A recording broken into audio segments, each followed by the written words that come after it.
Dans un village africain oublié de la savane du Gabon, un village nommé Danja. Un village comme tant d'autres, où le soleil ne faisait pas de cadeaux et où la poussière s'invitait dans les plats avant même que la première bouchée n'atteigne la bouche. C'était un de ces endroits où l'on pouvait deviner la richesse ou la pauvreté d'un homme rien qu'en écoutant le bruit de ses pas, les sandales en cuir claquaient avec arrogance sur le sol dur, tandis que les pieds nus écrasaient silencieusement la misère sur le sable brûlant. À Danja, les riches se promenaient avec des boubous colorés qui dansaient avec le vent, tandis que les pauvres, eux, se couvraient à peine de pagnes rapiécés, espérant que le tissu tienne encore un peu avant de rendre l'âme. On y disait que la misère n'était pas une maladie, mais parfois, elle ressemblait bien à une malédiction. Et si quelqu'un incarnait cette malédiction, c'était bien Safara. Safara, la fille que personne ne voulait regarder trop longtemps, de peur que sa malchance ne soit contagieuse. Elle était toujours là, assise à l'ombre d'un arbre mort, le regard perdu dans le vide, les épaules voûtées sous le poids de ses souffrances invisibles. Elle n'avait pas toujours été ainsi. Avant, elle avait une famille, un foyer, une existence ordinaire. Mais la mort, avec son insatiable appétit, l'avait dépouillée de tout. Son père, un brave cultivateur, était tombé malade un matin et avait rejoint ses ancêtres au coucher du soleil. Sa mère, incapable de porter seule le poids du monde, n'avait pas tardé à le suivre. Et Safara?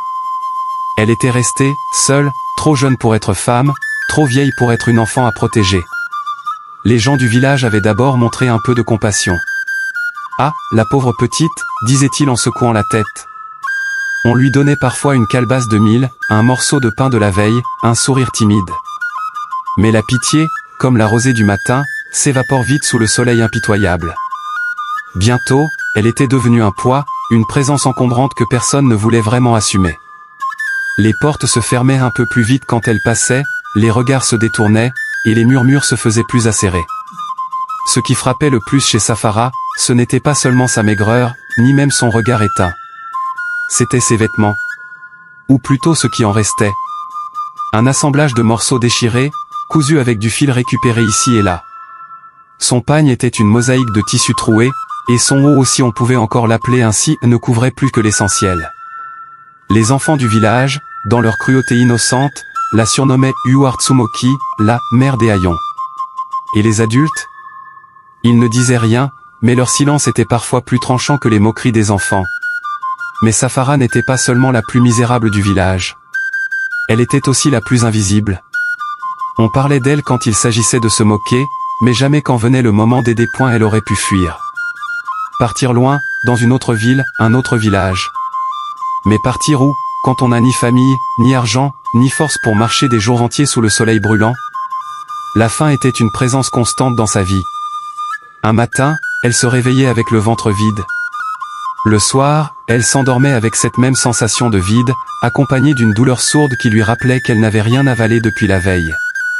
Elle connaissait tous les coins du village où elle pouvait espérer trouver quelque chose, le marché, après que les marchands aient fini leur journée, en espérant qu'un morceau de pain tombé par terre ait échappé aux chiens errants. Les cuisines des riches, où l'odeur du riz au beurre flottait dans l'air comme une provocation. Mais la faim ne rend pas seulement faible. Elle rend rusée. Et Safara, malgré sa maigreur et sa misère, n'avait pas encore perdu cette lueur d'intelligence qui brille chez ceux qui refusent de mourir sans se battre. Il y a une chose pire que la faim, c'est le regard des autres. Celui qui vous fait sentir plus petit qu'un grain de mil tombé au sol. Ce regard qui juge sans parler, qui condamne sans comprendre. Quand Safara marchait dans le village, elle le sentait peser sur elle comme une charge invisible. Les femmes la regardaient avec un mélange de pitié et de mépris, comme si elle était une tache sur leur beau décor. Les hommes, eux, ne la regardaient même pas. Pour eux, elle était une ombre, une silhouette sans importance.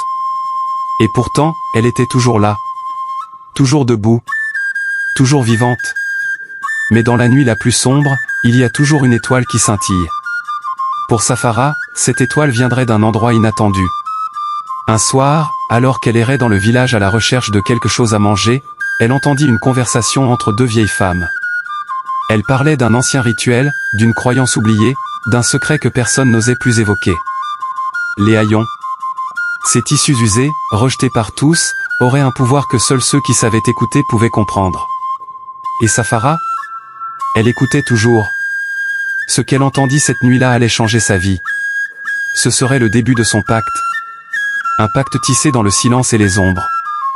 Un pacte qui la ferait passer de la fille rejetée à la femme dont tout le monde parlerait, pour le meilleur ou pour le pire. Si vous êtes nouveau sur cette chaîne, nous vous souhaitons la bienvenue. N'oubliez pas d'activer la cloche de notification et de vous abonner à la chaîne pour ne rien rater de nos prochaines histoires. Dans le village de Danja, tout avait une valeur, même ce qui semblait inutile aux yeux des autres. Le mille trop vieux servait de nourriture pour les bêtes, l'eau souillée du marigot rafraîchissait encore les enfants audacieux, et même les vieux pagnes troués finissaient par recouvrir quelque chose, quelque part. Mais ce que personne ne voulait, ce que tout le monde rejetait avec un dégoût à peine voilé, c'étaient les dessous usés des femmes. Ces morceaux de tissu fatigués, trop intimes pour être réutilisés, étaient discrètement abandonnés, jetés ici et là, parfois brûlés en cachette pour éviter le mauvais œil. Car oui, dans ce village, les anciens murmuraient qu'un dessous souillé portait une essence, une trace de son ancienne propriétaire, un fragment de sa force vitale. C'est là que Safara vit une opportunité. L'idée lui vint une nuit où son estomac gargouillait plus fort que les tambours du marché. Elle errait comme une ombre, cherchant quelque chose, n'importe quoi, pour calmer cette faim qui s'accrochait à elle comme un mauvais sort. C'est alors qu'elle tomba sur un tas de vieux tissus abandonnés près de la case des lavandières. Parmi eux, elle remarqua un petit amas de dessous féminins usés, jetés pêle-mêle comme des objets sans valeur. Un sourire étrange étira ses lèvres gercées. Dans un monde où elle ne possédait rien, ces haillons étaient peut-être sa seule richesse. On racontait qu'un vieux baobab maudit se dressait aux abords du village. Ses branches noueuses s'étiraient vers le ciel comme des bras de vieillard, et son tronc, crevassé par le temps, semblait cacher des secrets que seuls les fous ou les désespérés osaient chercher. C'est là que Safara se rendit cette nuit-là, un paquet de dessous usés serrés contre sa poitrine. Le vent sifflait, les feuilles murmuraient des choses que seul son esprit affamé pouvait comprendre, et la lune, pâle et distante, semblait observer la scène avec une curiosité silencieuse. Elle s'agenouilla au pied du baobab, posa les haillons devant elle, et sans vraiment savoir pourquoi ni comment, elle se mit à parler. Elle n'appelait aucun dieu, aucun ancêtre. Non, son discours était simple, brut, adressé à qui voulait bien l'entendre, visible ou invisible. Je suis fatigué d'être la risée du village. Fatigué d'avoir faim. Fatigué de voir les autres me regarder comme un chien galeux. Si vous, esprit, ancêtre, ombre, ou je ne sais quoi, pouvez me donner quelque chose en échange de ces haillons, alors, prenez-les. Faites-en ce que vous voulez, mais changez ma vie. Le silence s'épaissit autour d'elle. Puis, soudain, une brise froide se leva, faisant frissonner le baobab et danser les dessous usés devant elle. Le pacte était conclu. Le lendemain matin, quand Safara ouvrit les yeux, tout semblait identique, en apparence. Le village était toujours aussi poussiéreux, les femmes toujours aussi bavardes, les hommes toujours aussi préoccupés par leurs affaires. Mais quelque chose avait changé. D'abord, ce fut un simple hasard. Un morceau de pain, tombé d'un panier, juste à ses pieds. La propriétaire, une femme d'âge mûr connue pour son avarice, hésita un instant avant de hausser les épaules et de s'éloigner. Tiens donc, pensa Safara en croquant avec avidité dans le pain encore tiède. Puis, ce fut une coïncidence encore plus étrange. Un jeune homme du village, Jidado, connu pour son air méprisant et sa dédaigneuse préférence pour les filles bien mises, lui adressa un sourire en passant. Un sourire? À elle, Safara, la fille invisible? Mais la véritable preuve que quelque chose s'était passé arriva en fin de journée. Assise sous son arbre habituel, elle vit une femme riche du village, Aji Alami, s'approcher d'elle. Cette dernière portait un grand boubou indigo, et derrière elle, une jeune servante portait un panier bien rempli. « Tiens, prends ceci, dit Aji Alami en tendant le panier. Safara cligna des yeux, interdite. Pourquoi cette femme, qui ne lui avait jamais accordé un regard, lui offrait-elle de la nourriture? Tu me rappelles quelqu'un que j'ai connu autrefois, murmura Aji Alami, avant de tourner les talons et de disparaître dans la foule. Dans le panier, Safara trouva du riz, de la viande séchée, des arachides, et même un petit pagne neuf. C'était trop beau pour être vrai. Et pourtant, ce n'était que le début. Les jours suivants, la vie de Safara prit un tournant encore plus spectaculaire. Les hommes du village, autrefois indifférents, commencèrent à la regarder d'un autre œil. Les femmes, qui la fuyaient comme la peste, lui adressaient désormais des salutations hésitantes. Un matin, elle trouva même une pièce d'argent sous un caillou près de sa case. Elle ne savait pas qui l'avait laissé là, mais une chose était sûre, son sort avait changé. Le plus étrange, c'était qu'elle n'avait rien fait d'autre que laisser ses dessous usés au pied du baobab maudit. Était-ce une coïncidence? Une simple chance soudaine après tant d'années de misère? Ou bien, le pacte qu'elle avait conclu cette nuit-là portait-il réellement ses fruits? La transformation de Saphara atteignit son apogée lorsqu'un jour, elle fut invitée à un festin. Un festin? Elle, la fille des haillons, la paria du village, conviée à une table où l'on servait du lait frais, du poisson fumé et du ragoût épicé? Elle faillit refuser, pensant à une mauvaise plaisanterie, mais son ventre la supplia d'accepter. Elle entra dans la grande case de Haji Alami, où d'autres convives étaient déjà installés. Les conversations allaient bon train, et pour la première fois, elle ne se sentait pas de trop. Un homme, assis non loin d'elle, lui posa une question. « Tu viens d'où, Saphara? Pourquoi on ne t'a jamais vu dans ces cercles ?» Elle hésita, puis répondit avec un sourire énigmatique, « Parce que vous ne regardiez pas au bon endroit. » Les autres rirent, et la conversation reprit. Elle comprit alors que le regard du village sur elle avait changé. Un village, c'est comme une marmite sur le feu, tant que ça bout doucement, tout va bien, mais quand la pression devient trop forte, le couvercle finit toujours par sauter. Et à Danja, il n'y avait rien de plus bouillant qu'une rumeur bien mijotée. Quand Saphara était pauvre, personne ne s'intéressait à elle.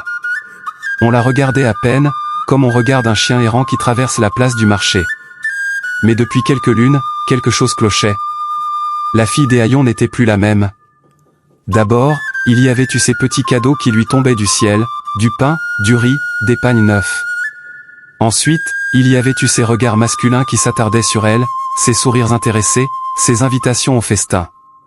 Et maintenant, on la voyait assise parmi les grandes dames du village, discutant comme si elle en avait toujours fait partie. Depuis quand une orpheline affamée se retrouve-t-elle à boire du lait frais avec Haji Alami? Comment une fille qui ne possédait rien peut-elle soudain porter du basin, comme si elle était née dans la richesse? A-t-elle trouvé un mari en secret? Un amant riche? A-t-elle vendu son âme aux esprits? Les chuchotements se répandaient comme un feu de brousse. Dans chaque case, chaque marché, chaque coin d'ombre où les vieilles femmes mâchaient du cola, le nom de Saphara flottait dans l'air. Mais personne n'avait encore de preuves. Jusqu'au jour où un enfant, avec son innocence cruelle, brisa le silence. C'était une matinée comme les autres, une de ces matinées où la poussière s'accroche aux peaux moites et où le village s'anime lentement sous le soleil déjà brûlant. Bala, un petit garçon de 6 ans, jouait près des cases des lavandières. Il aimait courir après les poules, ramasser les cailloux ronds et écouter les histoires que racontaient les vieilles femmes pendant qu'elles frottaient le linge contre les pierres. Ce jour-là, cependant, il vit quelque chose qui le fit s'arrêter net. Derrière un vieux mur en terre, à l'abri des regards, Saphara était là. Elle fouillait un tas de vieux vêtements laissés par les lavandières. Mais elle ne cherchait pas n'importe quoi. Ses doigts passaient sur les pagnes colorées, repoussaient les boubous usés, et s'arrêtaient uniquement sur les dessous féminins. Elle les prenait un à un, les observait un instant, puis les glissait discrètement dans un tissu qu'elle avait apporté. Bala cligna des yeux, incrédule. Pourquoi Saphara ramassait-elle ses vêtements sales? Dans son petit cœur d'enfant, une seule conclusion était possible, elle faisait quelque chose de mauvais. Ni une ni deux, il se précipita vers le marché, là où les adultes étaient réunis. Il courut droit vers son père, un marchand de mil, et tira sur son boubou. « Baba! Baba! J'ai vu Saphara faire quelque chose de bizarre. »« Quoi donc, mon fils ?» répondit le père distraitement, occupé à marchander avec une cliente. « Elle ramasse les dessous sales des femmes du village. Elle les cache. » Le silence tomba sur les alentours. Les clients s'étaient figés. Une femme lâcha le panier qu'elle tenait. Un vieil homme toussa nerveusement.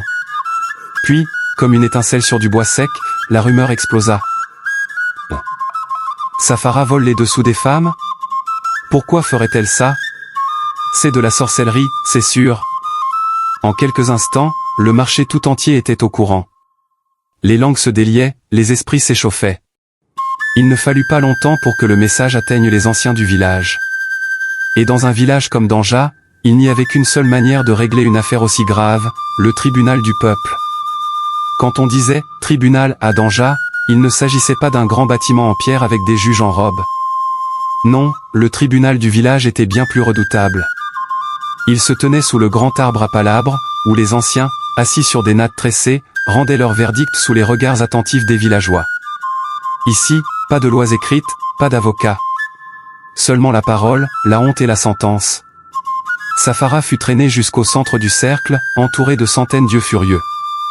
Les accusations fusaient de toutes parts. Elle vole nos dessous. Elle a pactisé avec les djinns. Regardez comme elle a changé. Hier, elle était misérable, aujourd'hui elle mange à la table des riches. Les anciens, graves et silencieux, laissèrent la tempête de paroles s'épuiser avant que l'un d'eux, Malam Bako, ne prenne la parole. Saphara, dit-il d'une voix lente et pesante, ces accusations sont graves. Peux-tu nous dire pourquoi tu ramasses ces haillons souillés? Un silence de plomb s'abattit sur l'assemblée. Tous attendaient sa réponse. Saphara, tremblante, ouvrit la bouche. Mais aucun son ne sortit. Que pouvait-elle dire? Que oui, elle avait fait un pacte avec des forces invisibles? Que grâce à ces dessous, sa vie avait changé? Elle savait qu'aucune explication ne serait suffisante. Alors, elle tenta une dernière ruse. Je les prends pour me couvrir la nuit, car je n'ai pas de pagne propre. Mais le village entier éclata de rire. Un rire cruel, moqueur. Depuis quand une femme couvre son corps avec les dessous des autres, ricana une vieille dame. Menteuse, cria une autre. Le vieux Malam Bako leva la main et le silence retomba aussitôt. Alors, dis-nous. Pourquoi, depuis que tu fais cela, ta vie a changé? Saphara sentit la sueur couler dans son dos. Elle n'avait plus d'échappatoire. Elle baissa la tête. Je ne sais pas, murmura-t-elle. Un autre ancien, Malam Idrissa, hocha lentement la tête avant de prononcer la sentence. Dans notre village, nous n'acceptons pas ce que nous ne comprenons pas, Saphara, ton comportement est une offense aux traditions. Nous ne voulons pas de toi ici. À partir d'aujourd'hui, tu es banni de Danja. Un frisson parcourut la foule. Banni? Saphara sentit son monde s'écrouler. Non! Je n'ai nulle part où aller, s'écria-t-elle. Mais personne ne l'écoutait plus. Les hommes détournèrent le regard. Les femmes serrèrent leurs pagnes autour de leur taille, comme si sa seule présence pouvait les souiller. Saphara savait ce que cela signifiait. Être banni, c'était pire que la mort. C'était devenir une ombre errante, sans terre, sans famille, sans protection. Alors qu'elle était poussée hors du village, un dernier regard vers le baobab maudit lui fit comprendre une chose, elle avait fait un pacte avec les ombres, mais les ombres ne vous sauvent pas quand la lumière du jour révèle votre secret.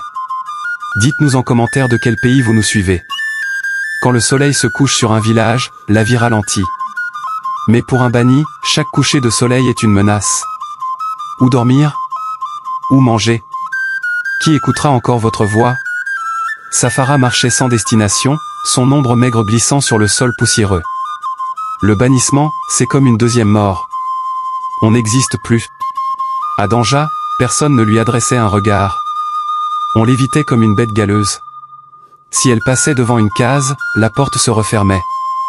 Si elle s'approchait du marché, les commerçantes serraient leurs marchandises contre elle. Mais le pire, c'était la solitude. Avant, même dans sa misère, elle faisait partie du village. On la méprisait, certes, mais elle existait. Maintenant, elle était un fantôme vivant. Et pourtant, au fond de son cœur meurtri, une flamme brûlait encore. Elle ne mourrait pas ici. Elle ne se laisserait pas effacer. Si le village voulait la voir disparaître, elle ferait pire, elle deviendrait une légende. Une nouvelle stratégie retournait la situation une nuit, alors qu'elle dormait sous un vieux manguier à la lisière du village, une pensée sournoise lui vint. Le problème n'était pas ce qu'elle faisait. Le problème, c'était la perception du village. On l'avait traitée de sorcière parce qu'elle utilisait des dessous usés? Très bien. Elle allait leur donner une sorcière. Mais pas n'importe laquelle. Une sorcière que même les puissants allaient craindre. Elle se leva, secoua la poussière de son pagne et marcha vers le grand baobab où elle avait scellé son premier pacte. Vous m'avez abandonné, murmura-t-elle aux ombres invisibles. Le vent siffla doucement dans les branches. Un hibou ulula. Peu importe. Avec ou sans vous, je vais renaître. Elle retourna au village au petit matin. Non pas pour quémander, non pas pour supplier, mais pour vendre un mensonge. L'effet de la peur, la ruse de Saphara, elle ne se cacha pas. Elle marcha lentement sur la place du marché, le dos droit, un étrange sourire sur les lèvres. Les villageois s'écartèrent instinctivement, comme si elle portait une malédiction visible. Puis, d'une voix forte, elle parla. « Vous m'avez chassé, mais vous avez fait une erreur. » Les gens s'arrêtèrent, intrigués malgré eux. « Vous pensez que j'ai utilisé ces haillons pour la sorcellerie ?» Elle secoua la tête en riant. « Pauvres ignorants !» Un silence tendu tomba sur le marché. Ces dessous ne sont pas une malédiction. Ce sont des talismans de protection. Un murmure d'incompréhension parcourut l'assemblée. « Pourquoi croyez-vous que ma vie a changé ?» continua-t-elle, sa voix envoûtante. « Ceux qui les possèdent échappent au malheur. Moi, j'ai survécu à la famine, aux humiliations, et même au bannissement. Croyez-vous que c'est un hasard ?» Les vieilles femmes se regardèrent, hésitantes. C'était vrai. Elle aurait dû mourir de faim, ou être emportée par les esprits errants de la brousse. Mais elle était toujours là, plus mystérieuse que jamais. Alors Saphara lança son dernier piège. « Mais continuez à me fuir, si vous voulez. Après tout, moi, je suis protégée. Vous, en revanche, qui sait ?» Et elle tourna les talons, disparaissant dans la poussière.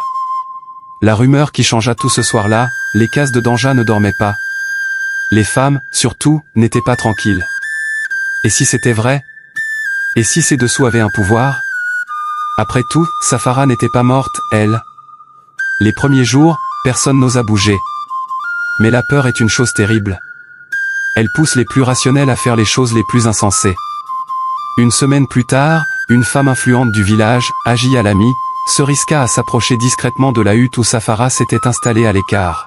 « Saphara, je suis venu te voir en secret. » Saphara la regarda avec un sourire calculé.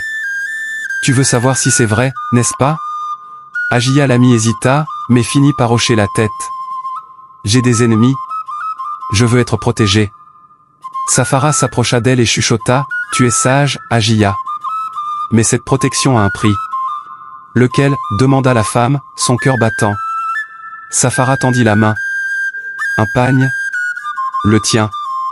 Celui que tu portes en ce moment. » Agia Lami pâlit, mais après une brève hésitation, elle s'exécuta, offrant son sous-vêtement à Saphara. Ce jour-là, la première cliente était conquise.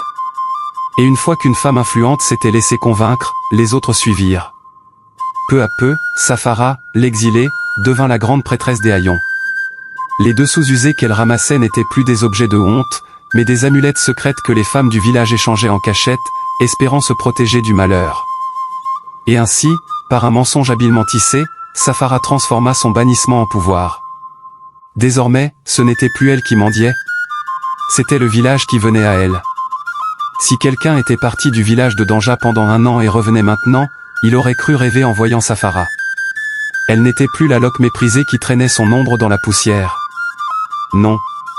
Elle était devenue une légende vivante. Sa petite hutte, autrefois isolée, était maintenant un lieu de passage incontournable. Chaque jour, avant même que le soleil ne se lève, une file de femmes attendait devant sa porte. Des épouses de chefs, des marchandes prospères, même des jeunes filles en quête d'un bon mariage. Toutes venaient discrètement, le regard inquiet, cherchant une protection contre le malheur. Et que recevaient-elles en échange de leurs offrandes? Un haillon usé. Un sous-vêtement vieux et sale. Mais attention, ce n'était plus un simple tissu dégoûtant. C'était une amulette. Un talisman de survie. Le même objet qui lui avait valu le bannissement était devenu une marchandise précieuse. Ah, la vie. D'abord, les femmes influentes vinrent en cachette, honteuses mais désespérées. Puis, voyant que celle qui possédait ces « charmes » semblait prospérer, d'autres suivirent. Bientôt, la rumeur devint une certitude, on ne pouvait plus survivre à Danja sans l'aide de Saphara. Et plus la peur grandissait, plus les prix montaient. Au début, elle acceptait quelques pièces de ferraille, un sac de mil, un peu d'huile de karité. Mais très vite, elle exigea des pagnes de qualité, des bijoux, des offrandes dignes d'une reine. Et le plus drôle? Les mêmes femmes qui l'avaient méprisée se battaient maintenant pour lui offrir leur richesse. Un matin, alors que le marché battait son plein, Saphara sortit de sa hutte. Elle portait un boubou d'un blanc éclatant, brodé d'or, un pagne de qualité qu'aucune femme du village ne pouvait s'offrir sans se ruiner. Son cou était orné de colliers scintillants, ses poignets chargés de bracelets en argent. Elle avançait avec grâce, son sourire énigmatique flottant sur son visage comme une ombre moqueuse. Les villageois s'inclinèrent sur son passage. On ne savait plus si elle était une femme ou une entité mystique. Arrivée au marché, Elle s'arrêta devant un groupe de femmes qui chuchotaient en la voyant. C'étaient les mêmes qui l'avaient traînée devant le conseil des sages. Les mêmes qui avaient réclamé son bannissement. Les mêmes qui crachaient autrefois en la voyant passer. Elles baissèrent les yeux, mal à l'aise. Mais Saphara, elle, les regarda droit dans les yeux. Et d'une voix douce, elle dit simplement, « Ce que vous méprisez aujourd'hui peut être ce que vous adorez demain. » Puis elle s'éloigna, laissant derrière elle un silence de plomb. Ce jour-là, un enfant du village posa une question à sa mère, « Maman, Saphara est-elle une sorcière ?» La femme hésita. « Je ne sais pas, » murmura-t-elle. « Mais ce que je sais, c'est que même les sorcières rêveraient d'avoir son pouvoir. » Et ainsi, l'histoire de Saphara devint une légende. La fille rejetée du village était devenue l'ombre qui régnait sur Danja. Et personne, absolument personne, ne pouvait plus la mépriser. Chers interlocuteurs, nous voici à la fin de notre histoire qui nous apprend à ne point ignorer ou humilier personne quel que soit son rang et à faire preuve d'amour. Si cette histoire vous a plu, laissez-nous votre commentaire et partagez pour la vie et le soutien de votre chaîne. Merci de nous avoir suivis et à bientôt pour une nouvelle histoire.